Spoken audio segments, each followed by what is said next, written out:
আসসালামু আলাইকুম, শুভ সকাল। আপনাদের সামনে আরও একটি নতুন ভিডিও নিয়ে চলে আসলাম। তো শসার জমি আমাদেরটি দেখুন, আমাদের শসার জমিটা। তো গত কয়েকটি ভিডিওতে শসা সম্পর্কে অনেক বিস্তারিত আলোচনা করেছি। এটা অন্য আরেকটি আমাদের জমি আমাদের। তো শসার জমি দেখুন, ফুল এসেছে এবং গাছ কিছুটা বাহান যেটা বলে আমরা মাচা বলে, মাচানকে আমরা বাহান বলে থাকি সাধারণত। তো মাচানের উপরে উঠে গেছে। তো দেখুন ফুল আসতে শুরু করেছে গাছে। দেখুন গাছে কি পরিমাণ ফুল রয়েছে। আপনারা কারা কারা শসা চাষ করেন অবশ্যই কমেন্ট করবেন। আর শসা কীভাবে চাষ করেন তাও কমেন্ট করবেন। আমরা সাধারণত মাচাভাবে শসা চাষ করে থাকি, মাচার উপর। তো অনেকে অনেকভাবে শসা চাষ করে থাকেন। কারা কীভাবে শসা চাষ করেন অবশ্যই কমেন্ট করবেন। তো আমাদের শসার জমিতে দেখুন প্রত্যেকটা গাছে কী পরিমাণ ফুল রয়েছে। তো প্রত্যেকটি ফুল আসবে না, অনেক পুরুষ ফুল রয়েছে, অনেক নারী ফুল রয়েছে। তো পুরুষ ফুলগুলো সাধারণত শসা ধরে না।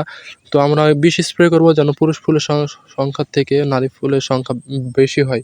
তো আপনাদের একটি গাছ দেখাই, ফুল দেখাই।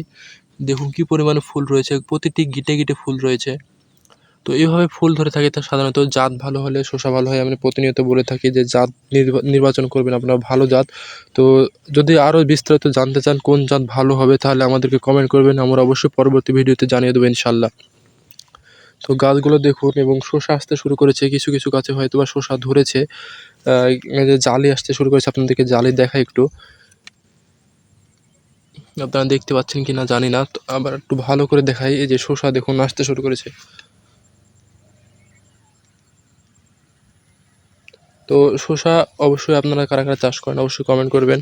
তো এটা আমরা যে জাল দিয়ে চারিদিক ঘিরে দিয়েছি যেন মানে বড় কোনো পশু পাখি না ঢুকতে পারে, আবার যেন মানুষ যেন না ঢুকে শসা চুরি করে না নেয়, সেই জন্য আমরা যে সাইড দিয়ে জাল দিয়ে দিয়েছি।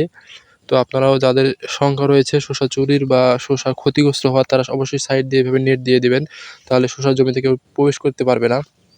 আর অতিরিক্ত বৃষ্টির জন্য শসার গাছ কিছুটা হলদেটে হয়ে গেছে। আমরা সার এবং বীজ ব্যবহার করছি। আপনারা যদি জানতে চান কী সার ব্যবহার করলে গাছ সবুজ হবে তাহলে আপনারা কমেন্ট করবেন, আমি অবশ্যই জানিয়ে দেবো ইনশাল্লাহ। তো শসা আসতে শুরু করছে, দেখুন শসা, এই দেখুন শসা, আরও শসা রয়েছে ভিতরে। আমরা ভিতরে যেহেতু প্রবেশ করতে পারছি না, দেখুন আমাদের জমিগুলা কীভাবে সিস্টেম করা রয়েছে। এই যে আমরা লালি করে দিয়েছি এবং দুই পাশে গাছ লাগিয়েছি এবং উপরে মাচা তৈরি করে দিয়েছি, যেন গাছের উপরে উঠে মাচা বেশ সুন্দরভাবে শসা ধরতে পারে, সেই জন্য। তো শসার জমি আপনারা কারা কারা শসা চাষ করেন অবশ্যই কমেন্ট করবেন এবং কোন জাতের শসা ভালো হবে আপনারা অবশ্যই কমেন্ট করে জানাবেন। আমি আপনাদেরকে অবশ্যই সব ধরনের তথ্য দেবো ইনশাআল্লাহ।